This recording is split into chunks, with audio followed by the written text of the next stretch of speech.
Hey guys, welcome to this edition of Trish Standley TV. We are talking about a topic that we've previously discussed, but we have an expert on this one on today. We're going to be talking about Menopause 101, what's happening with your body, with Dr. Cassandra Parks-Evans. You do not want to miss this because my co-host is Nicolle Speaks. Stay tuned.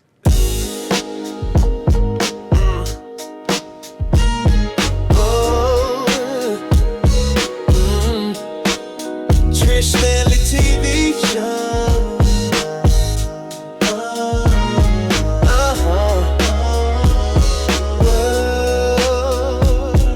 Hey guys, welcome to Trish Standley TV. Today we're talking about the topic menopause. We've talked about this before. We had a panel in 2024 where we discussed it, but it was a bunch of us novice talking about what we were personally experiencing, but not really getting down to the nitty gritty. And so today on this show, Menopause 101, we have our guest, none other than Dr.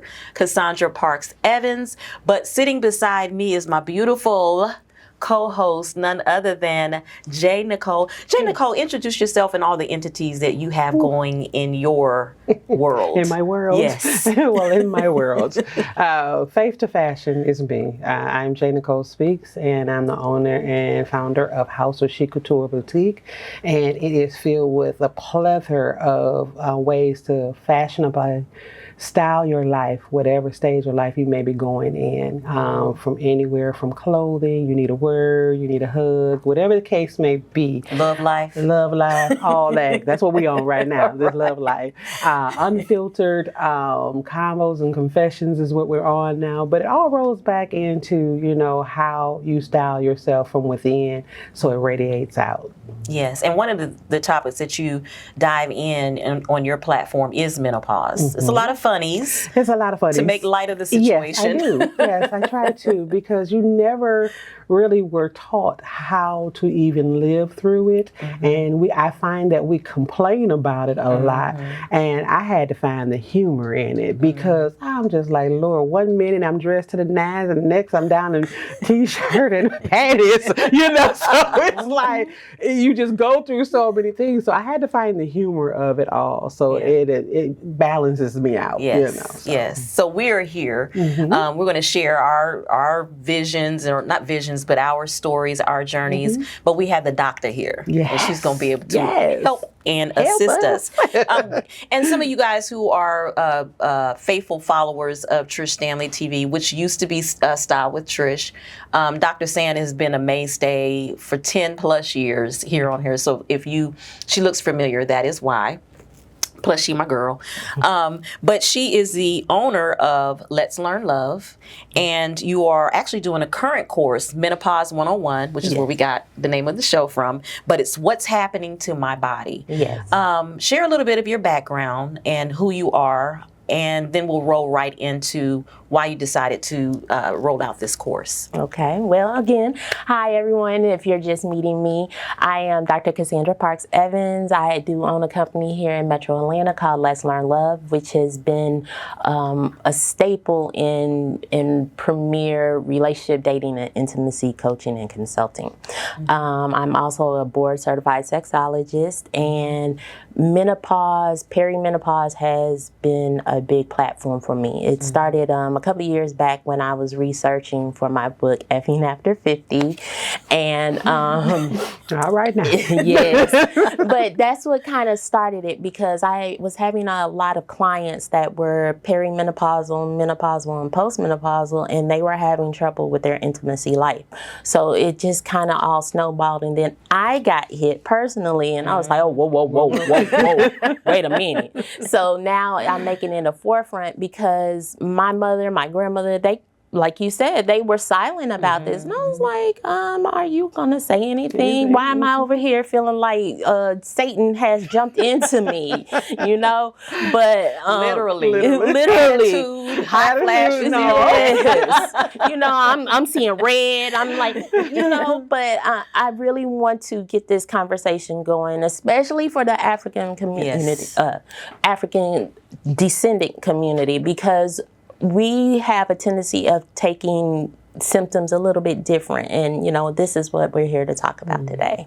Yeah, that's interesting that you said that, because on the previous show, one of the guests there, like I said, we were novice, we were just talking, but she did specifically say not for people of color, but Black women, and that you stated that.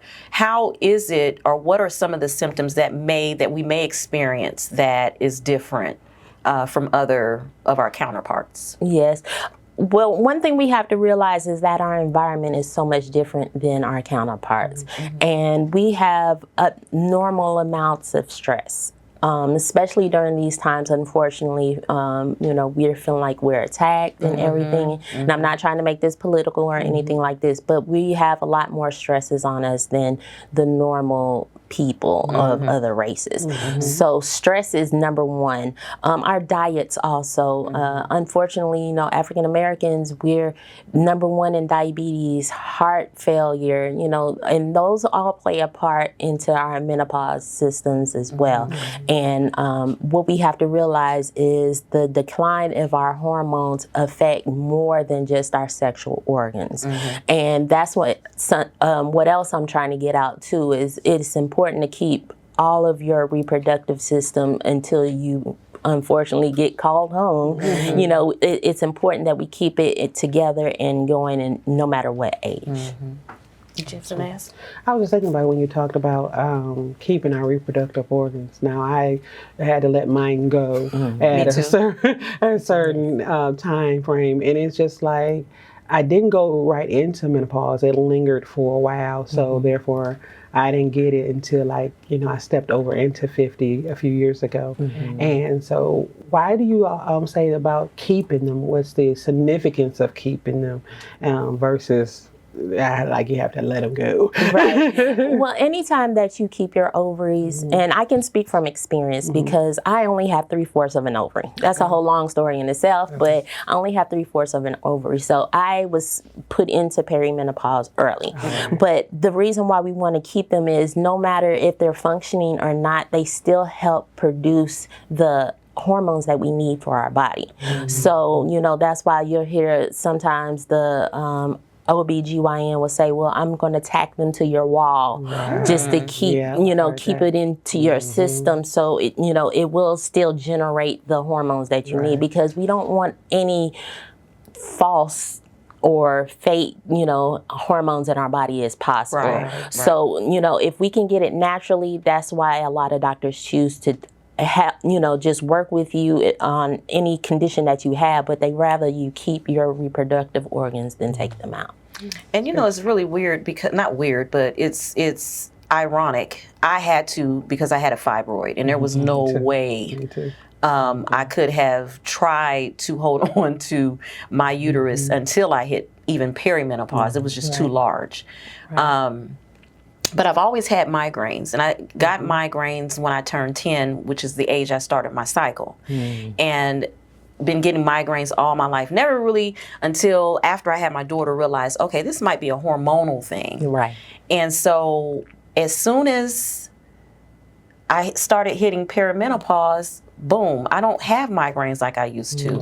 And so it's just weird how the body works and how all of that stuff is incorporated into each other. And and I was saying that to say, it's funny how the hormones, the deletion of them versus keeping them really does affect it, whether it's good or bad. Right.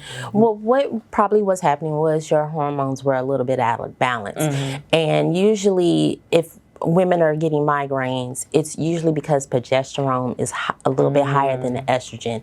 And it's supposed to play a little bit more in the background. It's supposed to be like the little sister to estrogen. But sometimes if it's the balance is off with that, and it may have been off a little bit because of the fibroids that you had. So it may have thrown your system off, and your system was like, hey, there's something in her uterus, she's pregnant.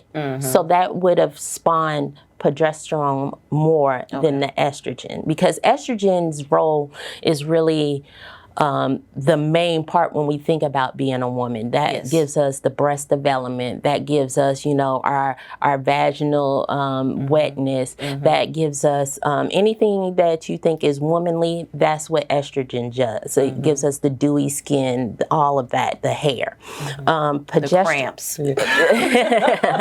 Yes, Don't miss those, but baby, yeah. Yes.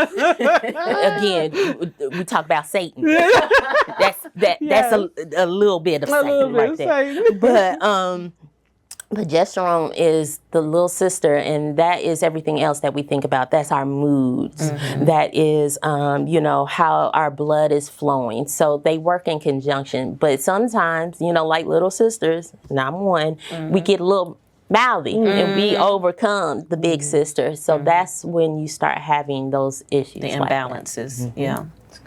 That's good. Okay, so we're going to talk about, we kind of know now why you're doing the course, because she said she hit it. Yes. That's all it took. Yes. I'll be 50 this year. So yes, I'm in this course too. So one of the things that you discuss in your course is you kind of break down the difference between menopause, menopause, and postmenopause. Now, postmenopause is something that's new to me. Right. Okay. So if you can break down the difference between those three. Okay, so think of them as 3 stages of that time. Peri is unfortunately getting younger because of hormones in the foods, the lifestyles that younger people are living. They're getting perimenopause earlier. And what does that mean? That means the beginning of hot flashes, the night sweats, all the things that we associate with menopause, that starts in peri. Okay. And again, unfortunately, it's becoming younger and younger. Now we're seeing ladies 35 starting. So that is the beginning of it. And then we get to actual menopause. Menopause is technically the cessation of a menstrual cycle for 12 months completely. Okay. I just had this. It's crazy stories because I have a girlfriend who almost made a year and she got her cycle and she was like, so she has to go through another 12. Yes. Oh, Lord. Yes. Until she is declared menopausal, it has to be a complete cessation of 12 months. And that's what I was going to say. I have a client that I'm working with and she was like, ooh, I'm on month 11. It was like 11:59, 59. Oh, Boom! my goodness. She said, she called me in the middle of the night, and my husband is used to all these crazy calls. Now I had to put my phone on silent. She called me crying at 1 o'clock in the morning. I would have been crying too. She just knew because she had set up her appointment for her doctor and everything, so she could get the ball rolling and all this. Oh my God. So, yes, it has to be a cessation for 12 months. And you still are having symptoms, though. The same symptoms that were in peri, they're now in menopause. But hopefully, now that you have no periods, you can deal with your hormones a little bit better. There's HRT, which is hormone replacement therapy. There's holistic ways. There's different types of ways that you can do a diet. Whatever is fitting for you. Some people can't do holistic and they have to go to HRT, which there's nothing wrong with that. But I really recommend people do their research, talk to someone even before you go to your PCP or your obstetrician gynecologist. Make sure that you get the knowledge that you need to. And that's the one thing, make yourself informed of what's going on. Also, one thing that I always stress is having a journal.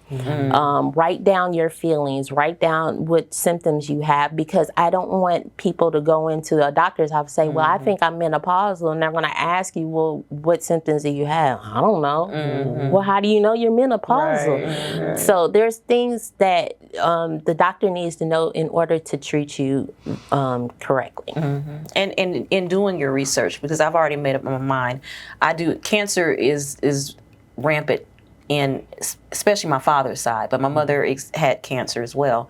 And so I elect not to do the HRT of no kind.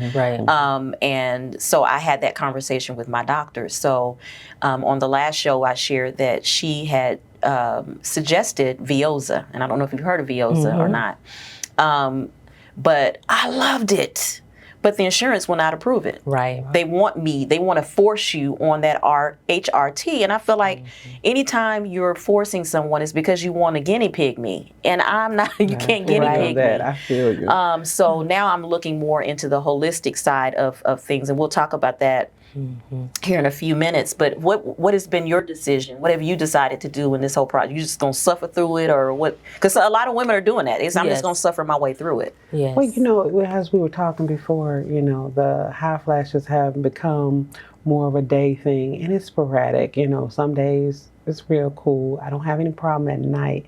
I think I'm at that point of, if it's okay right now, I ain't gonna mess with anything, you know, if you can handle it. I can handle it, you know, because I don't want to add too much more to my body. Like we're talking about the heart disease and different things of that nature, that runs rampant in my family. And so when that hit me, and then on top of this, I was like, okay, this is way too much, you know, too many options for medicine and stuff like that. So I just said, I'm just gonna taper it. We won't handle one thing at a time, and then we'll see, you know, what goes on, because just like you with the HRT, and cancer's on the other side of the family. So I don't really want to tap into too much. I want to kind of just see where we can go. And I've heard they come a long way with it, but you're still guinea pigging, and I just don't. I don't like all that.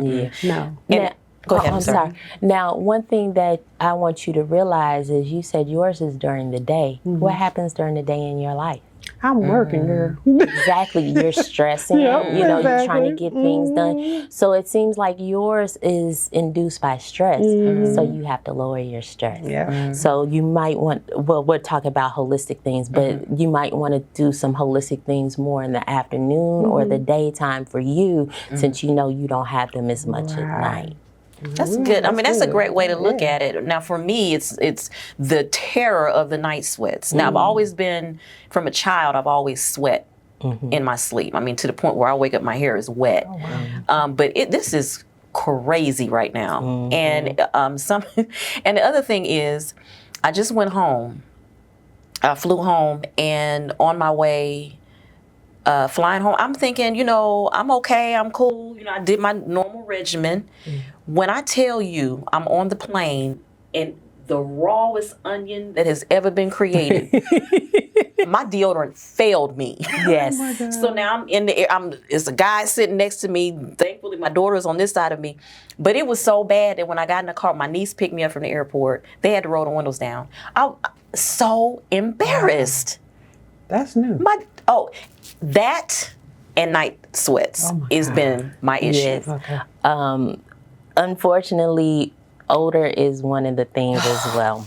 Really? And that's because of our sweat glands. Our sweat glands are different because our hormones are different. And if your hormones are trying to figure out what's going on, that stress on your body is going to come out. And now you're talking about the stress, it was very stressful. To me, traveling, once I get there, I'm fine. But traveling, going through the airport, trying to park and all that kind of stuff. So maybe that was why it rose up on me like that. But I was like, woo. Oh, I know. I keep like, if you look at my bag, I have Yes. and I don't even like the whole body, but Right.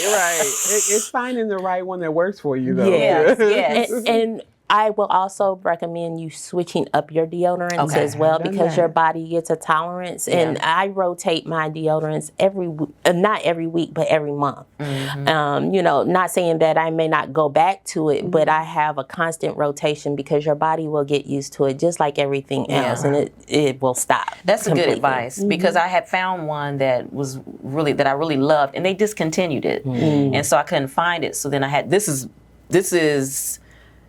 been since my airport incident. So after that is when I decided I had to go and find another one. So that's a good idea to just swap it out. And I try to get something that doesn't have aluminum and lead. I gotta stay away from that. Yeah, because that can cause breast cancer, as we know. But we also want to make sure that we watch our soy intake during this time too, especially if you're prone to having cancer or any traits or anything in your family. So we want to watch our soy. And that's why holistically is very important to work with a doctor and someone that is knowledgeable in the holistic things. Because, you know, sometimes we take these multivitamins and these things that are specifically for menopause, but one thing that I want you to do before you do that is go and get your blood work taken.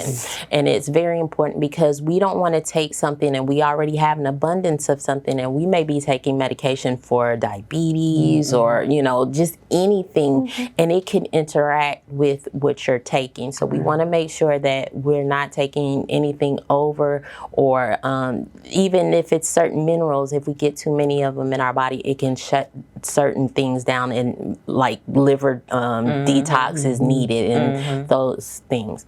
So we want to make sure that we're only getting what we need and not over. Yeah, and you made that point in the green room when we were preparing. You was saying being careful, and I think that's important anyway. Being careful with multivitamins, whether you're going through menopause or not, because like you were saying, when I got my blood work done, the only two things that was my magnesium was low and my vitamin D was low, which added to the reason why I was tired a lot because your body already tripping, and so then your vitamin D is low, you're even more tired. And so I knew that those two things I needed, but if I was taking a multivitamin,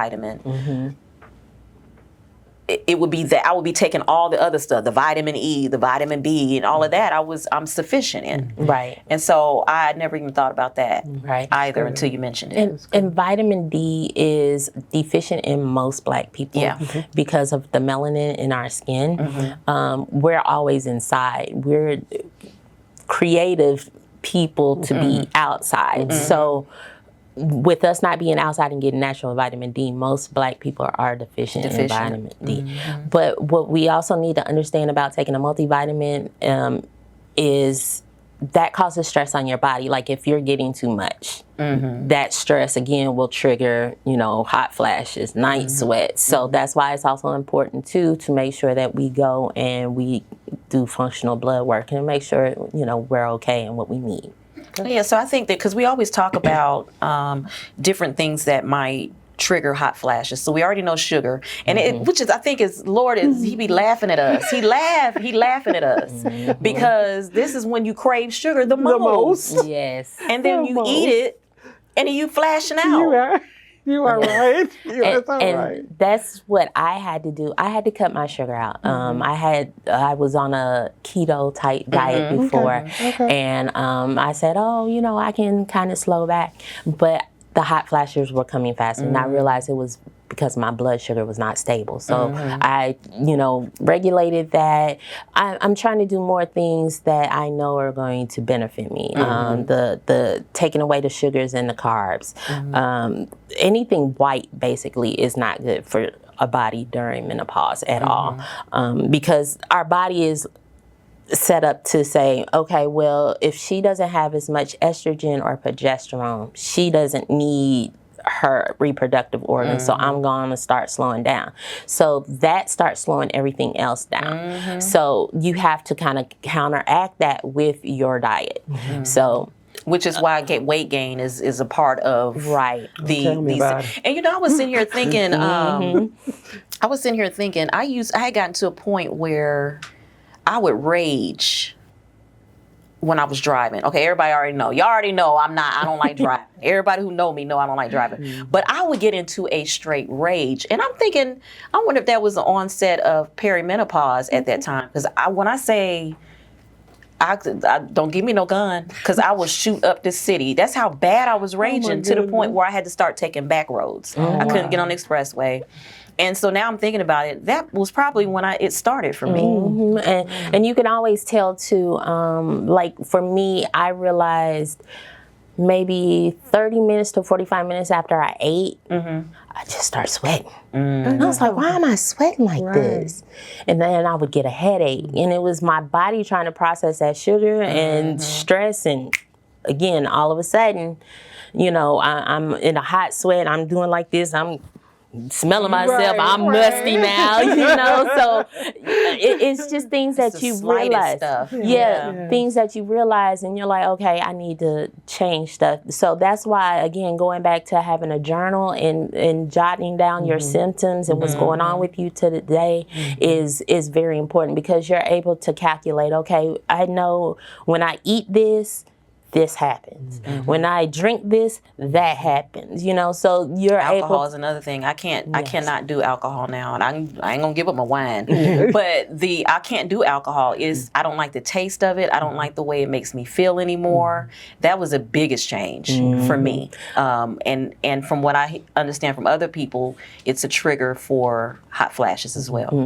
And migraines. The tannins in it will cause a migraine. So you have to make sure it's tannin free. And I'm not, a spokesman for any wines or anything like that, but look for some that are lower in tannins, or get the filters. They have the aerator filters that you put on wine to help take some of those tannins out, because that will increase night sweats, hot flashes, migraines, throw your hormones off as well. And if you are going to drink, I always recommend red wine that is not sweet. Anything less with sugar. So that's going to be your cabs, your Merlots, things like that. So those are good for you. And not only that, it's good for heart health too. Now, I'm not saying the whole bottle. No. We ain't going down the bottle. We going to have a glass or two. But, Big glass. Right. But, it's also good for heart health. Yeah. That's right. And so we touched a little bit on, did you have something to add? Okay, we touched a little bit on some of the holistic ways and routes and paths that we can go. But I was sharing before, my doctor had allowed me to try the Veoza, but the insurance wouldn't cover it. But I loved it because it didn't deposit any hormones in my system. And the way she broke it down to me was that the cause of the hot flashes is your brain is telling your body that it's cold, and so it's working extra hard to cool your body off, even though you're not. It's a miscommunication, put it that way. And so the Veoza is worked with your brain, the communication, what's going on with your brain. Okay, no, she's not cold. She doesn't need to reheat. Girl, I love that thing. I love that pill, but the insurance wouldn't cover it. So now I've gone to the what's the other one? The Estravine, something over counter. And it's took a little longer for it to kick in. I don't need it every day, but it's new to my system, so I'm learning that. But what are other options that we have? Because I know you had at one point, you had a line of products. I ordered that as well. So share with us what you suggest holistically. Holistically, I will tell you certain herbs. Okay. And two of the biggest ones that I think any woman should look into is black cohosh. That does a lot. That actually mimics estrogen. Okay. So it's going to help your mood. We all know we need that. Jesus, Lord. So that number one is going to help you with your mood. It's going to help with hot flashes. It's going to help with night sweats. But not only that, it helps put your body in a status, like a state of just, we're good. And like you were saying about the brain and your organs, what's going on is your organs are shutting down because you don't have the estrogen. They're like, okay, I'm on vacation. It's July. I'm done. But your brain is like, you still got all this stuff down here that needs to be working. So that's why the signals go. But when you have a trace of something that mimics that in your system's like, it's not as harsh. Okay, well, I don't know what's going on, but I'm gonna wait a second to figure it out. So black cohosh, matcha powder is always good too, and red clover. Red clover also is very good for women because it also mimics estrogen as well. But what we want to make sure is that we don't take too much of it. And if we do take something that has multiple herbs or minerals in it, we want to make sure that we take them slowly. Like if we're taking one particular herb, and we want to add like 2 to make it like, a double effect, take one at a time to see if your body can handle it. Also, you want to make sure that you check with your PCP because we want to make sure if we're on any medication, again, it doesn't counteract with that. Not only that, if you do have a reaction to something, you know what it is immediately. Sometimes when we're taking these multiple things, we don't know what it is because there's a ton of ingredients in there. We don't know where the ingredients come from. We don't know if the plant is safe and clean, and if it's coming from overseas, their quality is different. So we want to make sure that everything that we do is, holistically checked by some kind of company that has standards. We also want to make sure that we only take a herb or a mineral or whatever we're using one at a time, and give your body some time to go through it, because sometimes it takes 1 or 2 weeks to have a breakout, unfortunately, because like you were saying with yours that you're taking, you don't need it every day, so you may not know something is going to happen until you have a buildup of it in your system. That makes sense. And so now we have you on here as a doctor sexologist. That's another area that affects some. Is your sex drive and all of that. So break that down, because you're also is it cannabis? Is that the word? You're a advocate for cannabis for certain things. So just share whatever you want around that, because that also helps for me. The CBD, is that what that helps me with the night sweats. So the CBD, CBG, CBN, those are all derivatives of like the CBD line. And what that means is that you don't get the psychoactive part from like the THC. That's the psychoactive part that affects the brain. But CBD, CBG, CBN, things like that deal with the endocannabinoid system. There's 2 parts. There's 1 and 2. So that part is strictly for your body, going into the receptors, plugging in, making sure everything is good. So that's why I'm a great advocate of that, because sometimes, when people go through menopause, they have atrophy because, again, we're not using it. Is slowly decreasing, so the lubrication is gone. Sometimes you experience pain, So with that, it helps, ease your body, allows you to be intimate. And that's always the first step. You want to make sure that your mind is good with this too. So, some of the herbs that I was talking about help you with that. And of course, CBD and THC can do that as well. But you want to make sure that you are knowledgeable in the dosing. You want to make sure that it's, okay with your job. You don't want to, that's the one thing that you want to know is even if you do take something like CBD, CBN, that can still show up in a drug test. So you always want to make sure that, the things that you're using are not going to harm you in any form or fashion, whether it's your body or your job. Different strains help with different things. One strain is Blue Dream, and that helps release, anxiety, because a lot of women have anxiety, unfortunately, because, our bodies changed, we're apprehensive, where our mind is not there. So that takes away anxiety. Sometimes too, like if somebody has had sexual trauma, even though that has nothing to do with what we're talking about, but sexual trauma can have people tense up as well, and that helps relax them and helps them get more towards the state of intimacy. Sounds like I'm gonna need a cocktail because I've been asking this for quite a while. And, I might need me a cocktail. We gotta talk after the show. Yes, but it's I'm very much an advocate for that, with proper dosing, proper knowledge. You know, I'm not telling anybody just to go into their local smoke shop. That's, you know, why I'm here, while other people are here. Get knowledge first, you know, do some research. And Google is free, guys. You know, go in there, Google some stuff, try to find out some stuff, then take that to somebody that is knowledgeable. That way you don't come in green, you come in with questions that, you know, are catered to you. You know, hey, I have this issue. What do you think? Do you think this strain or that strain can help me with this?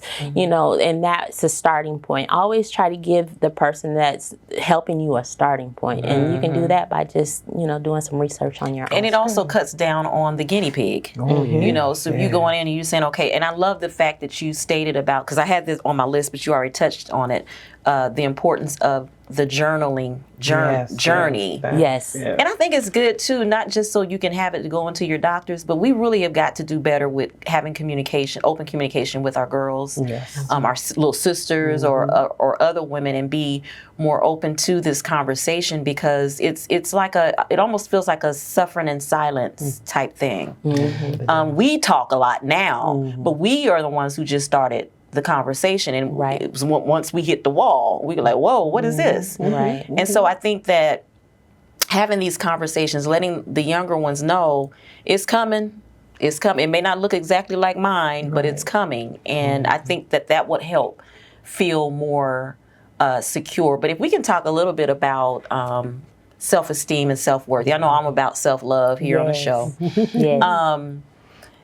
Just each of you just give your input on, you may even still, because are you in perimenopause? Okay, so you're in the genesis of it. I'm smack dab in the middle. I don't know where you are. In it. But we also need to talk about postmenopause too in a second. But just share a little bit. I will share mine after you guys do, but share a little bit of your journey just in your self-esteem, self-worth, during this time, going through this process, and be as real as you want to be. Well, you know, this is the heaviest I've been in the last 10 years, pretty much.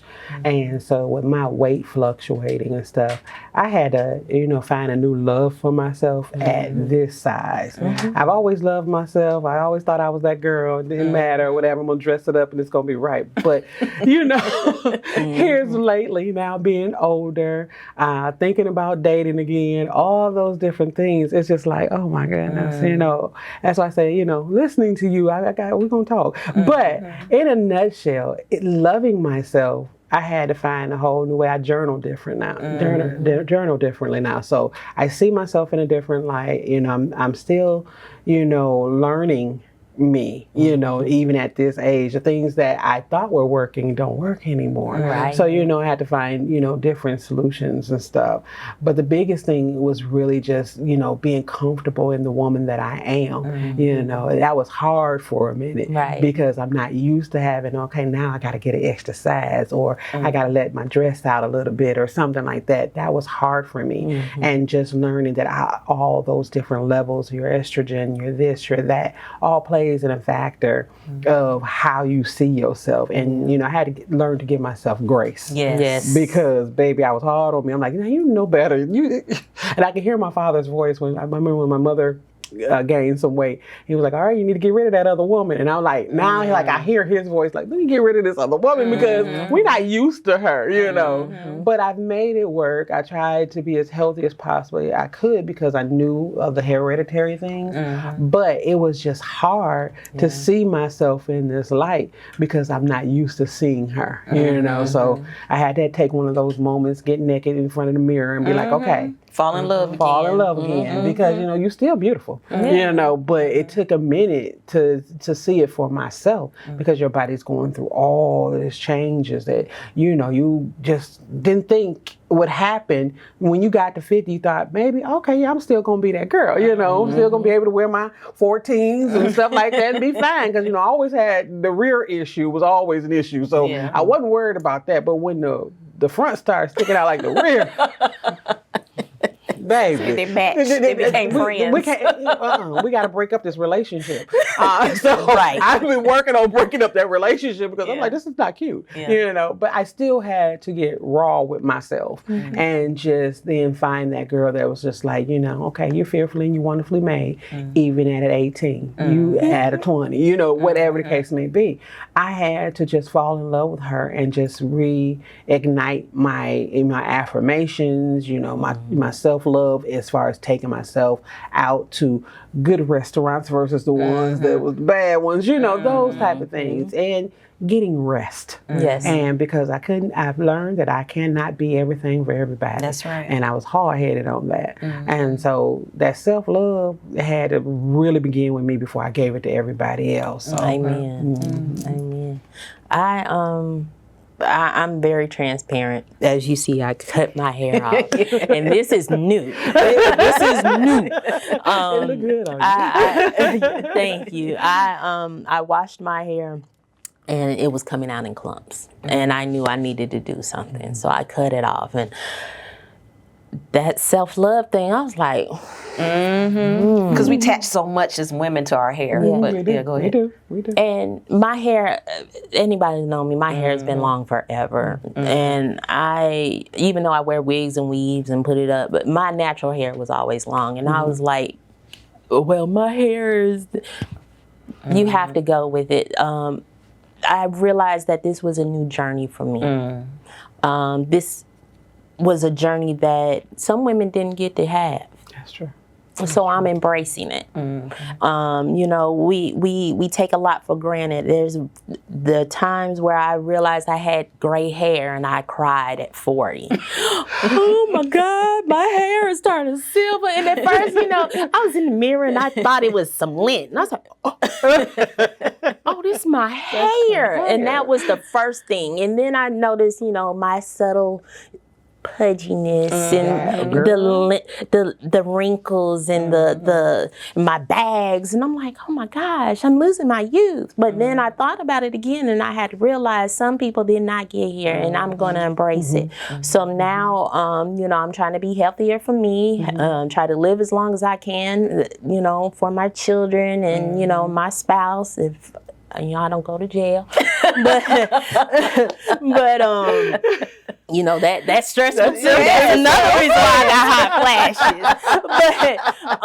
But you know, you have to learn to embrace everything. And like you were saying, it's a journey. Embrace it. You know, not everything is going to be okay, but we have to learn that about life anyway. You know, and you do have to have that hard moment where you see that cottage cheese thigh or you know, that varicose vein. But again, you know, you've had children, you've had a career, you've been a woman for a long time. Stuff is gonna break down like anything else. So you just take it, package it as best that you can, keep it going, you know, put a quarts of oil in there, you know, kick start it, you know, do whatever you need to do. But, you know, make sure that you embrace the journey. And that's what I had to do, you know, have fun with it. You know, now I cut my hair, I'm coloring it, I'm talking about going platinum, rose gold. Let me see what I can do now. And I've never been that person. If you knew me, blonde was, you know, ooh, that was racy for me. But now, you know, I'm experiencing new things and want to do different things. And this is a perfect time to do that. You know, most of us are empty nesters. We don't have anybody to answer to as far as kids. You know, experiment, go out there, live life, do. And that's what I had to learn during my journey. And that's amazing. I love it because it is different phases. You think about when we leave adolescence and go into our teen years or puberty, I should say, and then you go from puberty to being a young adult, and this is just a different phase in life. And we think we've been coasting so long, you know, in this phase that we're leaving out of, that we forget there's another part. There's actually two more parts to this life. And so for me to have to go through that process and still sit behind the camera and everybody see me go through this process, I had to lose 30 pounds and I had to get help to lose those 30 pounds, which I'm not ashamed about, I'm not mad about, because I was thinking my hair fell out And I was thinking that the main reason that it fell out, which was the medications for blood pressure, because my blood pressure shot up. But also, when you're saying your hair started coming out, that may also be a part of the menopause. And so all of this, I'm having to figure out. I was locked for 18 years, and I didn't know no other. All this new age stuff. It gets on my last nerve. I just can't. I can't. And so I had to get used to doing the wigs and all of that. And you guys go and you view last year, 2024. I was 2023 more so. I was really all up in it. I mean, but I still had to talk myself into coming here and doing what I do. I felt I hate looking at that footage. I hate looking at those pictures, but it was a process that I had to go through. And now that we're sitting here talking about menopause, I'm glad that I did it, because it's a testament that you still got to get up and live. You still, those who have purpose and calls on their lives, you still got to live out that purpose. You still got to live out that call. You can look fabulous, or as fabulous as you can doing it. And sometimes, and a lot of times, we think that every time we do something in life that we got to feel jolly and good about doing it. And that's not the case. It's going to be a lot of times when you don't feel like doing it. But as we know, we're not here for ourselves. We were here and placed here for others. So that's been the learning process that I'm still going through, because I'm still trying to figure out what am I doing with my hair next, but it's an ongoing journey. But even just living through the process, each little bit by bit is giving me back to me. And so I'm able to build, and I'm continuously building my self-love and self-worth, because I had it in my 40s. Y'all couldn't tell me nothing. But now I'm having to almost reinvent, and I'm making it fun. Like you said, I'm making it fun. I'm playing with the wigs, playing with the different looks. And so, and I think that anybody who's going through this process, you're not going to always feel good, and that's okay. But just make as much fun of it as you can. I want to thank you guys for coming and hanging out. Our time went fast, didn't it? But Sam, I want to thank you for coming. You're doing this course, Menopause 101, What's Happening to My Body. Share that information. And also, is Effing After 50, is that still available for purchase? Yes. Okay, actually, you can get that on digital for 99 cents. If you follow me on any of my social media, you can get it for 99 cents. I have a course that I personalize for individual, and what I want to do is make sure that it is catered to you, and that is very important. Again, I need to know everything that's going on, because everybody's journey is different. So that's why I did this course, Menopause 101, and I also have one for African American women as well, because again, our journey is a little bit different than other races, unfortunately. So I have something that talks about, the foods that we like to eat, what we can replace with, and things like that.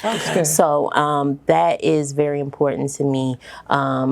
Intimacy after 50 is very important. Not just physical intimacy, but emotional intimacy, spiritual intimacy. So I deal with that as well. I also am doing just all kinds of things when it comes to menopause, because menopause, it was not talked about, because back in the day, our people were told not to talk about stuff outside the house. They were embarrassed by it. Yes. So now that we're talking about it, let's get our friends on board. Let's have parties. Let's do whatever we need to do to get this information out. Well, thank you, Sam. Thank you for having me. Thank you, Jay. You're welcome. Guys, we'll be right back. Trish Standley TV show. I would like to thank my guest who came and hung out with me, my co-host, Nicolle Speaks. Make sure you go and connect with her. She's doing some amazing things, and she has an amazing ministry for women. So make sure you go and check her out. And of course, the sweetheart of my set has always been Dr. Cassandra Parks-Evans. She is doing some amazing work in helping us get our bodies right, going through this process of menopause. There's a quote that I want to share with you, ladies out there who are going through the same transition that we are. Check this out, and I have to read it. An old Native American saying says that at her first bleed, she's introduced to her power. During her bleeding years, she practices her power. And at menopause, she becomes that power. Don't focus on the decline and deficiency that happens during this change. Instead, know we are walking into the greatest season of power yet. Ladies, let's continue to walk in our power. Thank you guys for joining us. And as I always say, love isn't love unless you give it away. See you guys soon. This is the place